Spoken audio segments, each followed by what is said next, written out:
Now there's one more thing we need to do. We need to pass a few values to this shader because it requires a little bit of information.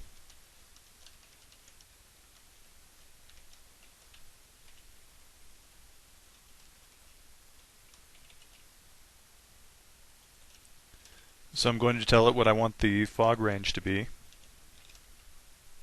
And I'll make that 0, 50, meaning that the fog starts at 0 and it fades in and reaches full strength at a distance of 50 units.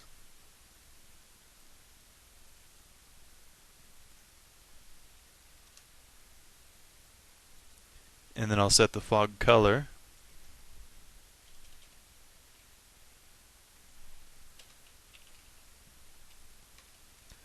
And I'm going to make that white, but I'm going to give it a 0.5 alpha value, meaning it won't be completely solid when it reaches full strength.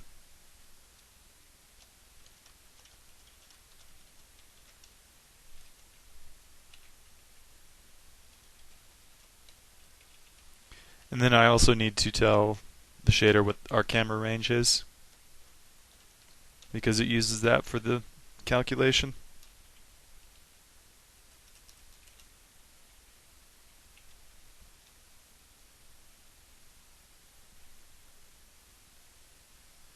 Okay, let's try that.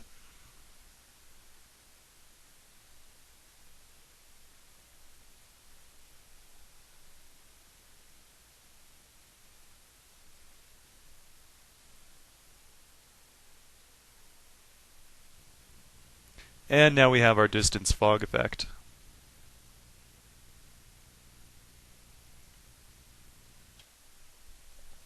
And of course you should be able to figure out how to change the range and the color and all of that. Okay, now we're going to learn how to do a Gaussian blur, and this will form the basis of more advanced effects like depth of field and bloom. In addition to creating my gbuffer and postbuffer, here I'm creating a set of blur buffers. And I'm going to create 2 blur buffers, and with each one it's going to be half the size of the previous. So the first one will be half the size of the gbuffer, and in this example it's 640 by 480, so the second one will be 320 by 240, and then the third one will be half of that. And what I'm going to do is I'm going to first render to the gbuffer like normal, and then set the buffer to the post buffer, and then render the lights using the gbuffer. So now we have the lighting rendered onto the post buffer color texture.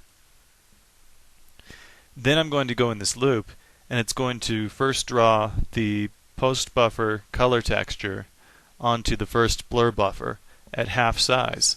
So we'll have an image that's 1/4 the area of the original, and then it will do it that one more time. So the net result will be we'll have an image that's 1/4 the dimensions of the original image. And then I'm going to draw this blurred image, this resampled smaller image on screen, and I'm going to use the Gaussian pixel shader.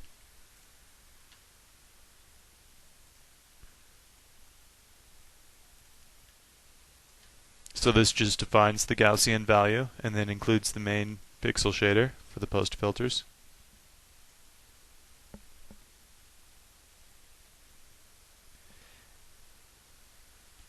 And then if we go down here, we see if this value is defined, then we include Gaussian.frag. And then here's the actual blur code. And this just takes a bunch of different samples from around the current pixel, and then it blends them together. So it takes 9 samples and then divides the result by 9 to get an average. And the article for this lesson goes over this program in much greater detail, so I'd encourage you to look at that after you watch this.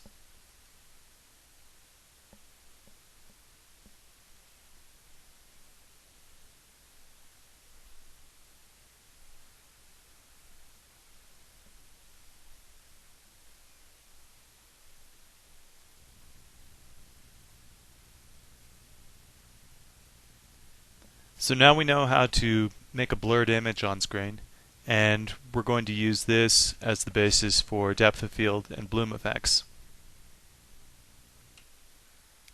The depth of field effect is simply a Gaussian blur with a depth-dependent strength. A near and far begin and end range control the effect, as shown in this graph. On the left, we can see that the strength of the blur starts out at 100%, and then when it reaches the point in X, it starts to drop off until it reaches in Y, at which point it's 0%. Then it keeps going along at 0% until it reaches the Fx point, and then it raises to 100% until it reaches the Fy point, and then it stays constant. Now N is going to be the DOF near range, and F is the DOF far range, and these are values that we pass to the shader through a uniform. This is the depth of field example program from the article. And here we're using the blur buffers again. And we're going to load the DOF postfilter shader. And then we're going to set a couple of uniforms here. First, we're setting the DOF near range value, and we're going to set that to a two-component vector with values of 10 and 15. So that means the DOF effect will be 100% until the distance reaches 10, and then it will taper off until it reaches 15. And at this point, the DOF blur will be 0. And then we're going to set the DOF far range value to 2530. So that means the blur will continue being 0 until it reaches 25, and then it will pick up again and it will reach 100% blurred at a distance of 30.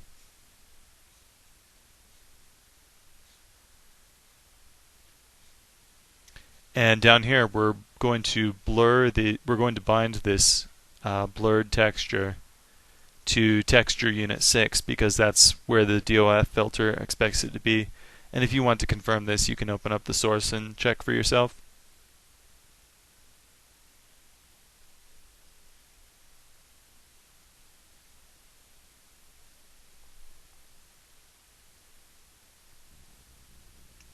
So here you can see that objects in the foreground are blurred, and then it gradually fades out, and these palm trees at mid-range are pretty clear.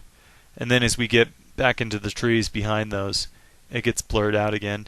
And of course, if you only want the objects in the foreground to be blurred, then you can set the DOF far range so that it's equal to the camera range. Or if you only want the far away objects to be blurred, you can set the DOF near range to 0.